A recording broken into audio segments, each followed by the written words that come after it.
সালাম।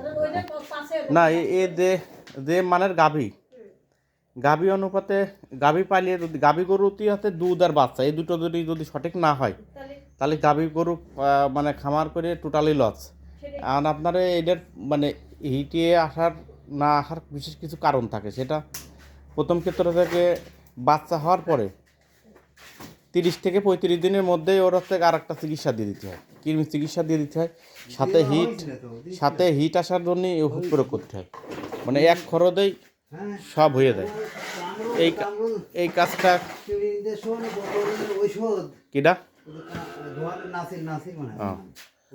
তা ওই একবারে দিয়ে দিলি অবশ্যই হিটি আসছে। ওই আগে একদিন আপনি আমার কাছে বলেন যে এই গরুটা হিটি আসতেছে না, আমি বললাম যে আমার দানাবেন, তাহলে আমি এসে দেখি ওষুধ করে দেবেন, দেখি হিট আসে কিনা।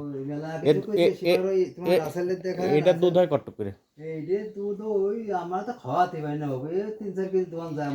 এটা তো এই যে গাভী, হ্যাঁ এই গাভীতে আপনার বেনিফিটটা কি, ওর গাভীর প্রিন্টটা ভালো, কালারটা ভালো, সেই ক্ষেত্রে এই কালারটা যখনই ভালো তখন ওর বীজ দিলে বাচ্চাটা ভালো হবে। তাহলে ও দুধে আপনার 3-4 লিটার দেয়, তাহলে 3-4 লিটার দুধও দেয়, ও যদি বাচ্চাটা ভালো হয় তাহলে বকন বাচ্চা হলে পরে এইখান থেকে আপনি বাচ্চা উৎপাদন করে নিতে পারতেছেন, ভালো জাত হয়ে যাচ্ছে। তাহলে আপনি এই দুধে এইরকম হিটি আসে, যদি 1 বছর পর গরু হিটি আসে বা নাই আসে তাহলে আপনার তো লস।